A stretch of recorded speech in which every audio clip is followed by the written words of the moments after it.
Hurmatli birodarlar, sizlardan Alloh yo'lida yordam so'rab qolaman. Shu farzandim uchun.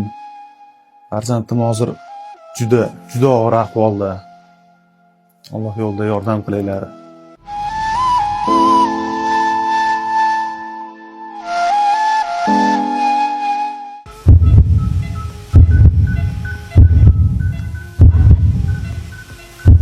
Azizlar, bu videoda o'ta zarur bo'lganligi uchun Banisaga kelib olishga majbur bo'ldik. Assalomu alaykum, bizlarni vatanda safarda ko'rib turgan saxovatli aka-ukalar hamda opa-singillar. Azizlar, Bobirjon ukamizning 3 oylik farzandi hozir juda og'ir ahvolda yotibdi. Hozir biz sizlarga Bobirjon ukamiz bilan suhbat qilib, Bobirjon ukamizga biz qanday yordam bera olamiz, bu ukamizning farzandi nima bilan qaysi dard bilan kasallanib turibdi, inshaalloh buni suhbat davomida sizlarga aytib o'tamiz. Bobirjon, mana sizni ko'rib turgan aka-ukalarimizga, opa-singillarimizga o'zingiz tanishtirib o'tsangiz. Ismim Bobirjon. Qorasuv shahrida Ertesda Zapni ko'chada turaman. Yoshim 30da, 4 ta farzandim bor. Oilalik. Oilalikman. Bobirjon, bizga murojaat qilishingizga nima turtki bo'ldi? Shu kichkina farzandimiz, 4-farzandimiz bosh tomonidan kasal bo'lib, anevrizma, gidrosefaliya deb qo'yar ekan. Shunaqa kasal tomonlama bo'lib, sizlarga qayryapmiz.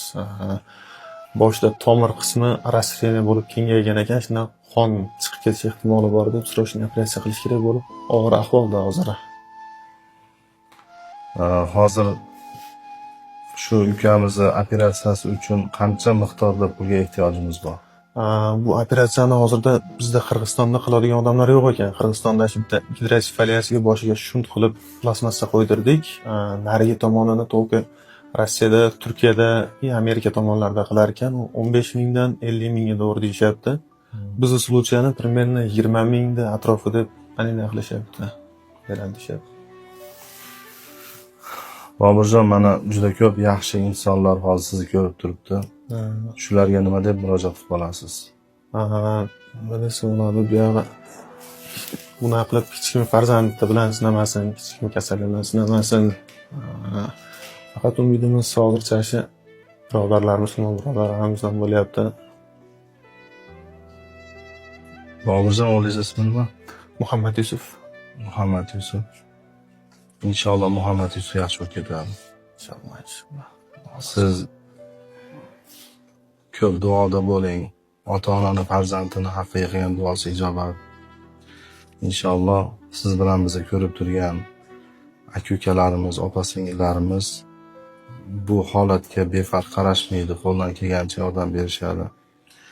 Chunki payg'ambar alayhisalom bir muborak hadislarida mo'min mo'minning birodaridir. Unga zulm ham qilmaydi, anaqa nochor holatda tashlab ham ketmaydi degan ma'noda hadislar bor. Inshaalloh bizni mo'min musulmon aka-ukalarimiz ko'p. Xudo xolasa biz ko'pchiligimiz hammasi ozginadan yordam qiladigan bo'lsa ham inshaalloh Muhammad Yusuf yaxshi bo'lib ketadi. Ming afsuslar bo'lsinki, hozir operatsiyalar qimmat. Juda ko'p operatsiyalarni chet elda qildirishga majbur bo'lyapmiz. Lekin saxovatli xalqimiz bor ekan, mo'min musulmon birodarlarimiz bor ekan, inshaalloh bir-birimizni tashlab qo'ymas ekanmiz. Alloh taolo o'zi rizqimizga, mulkimizga baraka berib turadi. Men shu videoni ko'rib turgan, Allohning rahmatini istab turgan aka-ukalarimizga, opa-singillarimizga aytib qolardimki, murojaat qilib qolardimki, bu Bobirjon ukamizning murojaatlariga befarq qarashmasa, qo'ldan kelganicha yordam berishsa, imkon qadar shu videoni keng tarqalishligiga sababchi bo'lishsa, inshaalloh bir kun kelib shu Muhammad Yusuf ukamizni operatsiya bo'lib, xursandchilik kunlarida ham ko'rishamiz degan umiddamiz. Alloh taolo qilgan ehsonlarimizni o'z dargohida qabul qilsin. Qiyomat kunida boshimizga soyabon qilsin. Bu oilani ham mushkullarini oson qilsin. Ilohim Muhammad Yusuf ukamiz kelajakda dinimizga, xalqimizga foydasi tegadigan yaxshi yigitlardan bo'lsin. Azizlar, shu Muhammad Yusuf o'g'limiz operatsiyasiga o'zini hissasini qo'shmoqchi bo'lgan aka-ukalarimizga, opa-singillarimizga o'zlarini M-bank raqamlarini aytib o'tamiz. 0558 bilan 70 66 66 Boburjon B deb chiqar ekan. Yana bitta qo'shimcha bankimiz 0551 bilan 65 06 66 O'g'ilxon K deb chiqar ekan. Xuddi shu nomerlarga telefon qilib, o'zlari bilan to'g'ridan to'g'ri aloqaga chiqsanglar ham bo'ladi. Alloh taolo qilgan ehsonlarimizni o'zlari yoqda qabul qilsin. Shu Muhammad Yusuf ukamizni ham tuzalib ketishligiga Alloh taolo siz bilan bizni sabab chiqsin. Assalomu alaykum va rahmatullohi va barakatuh.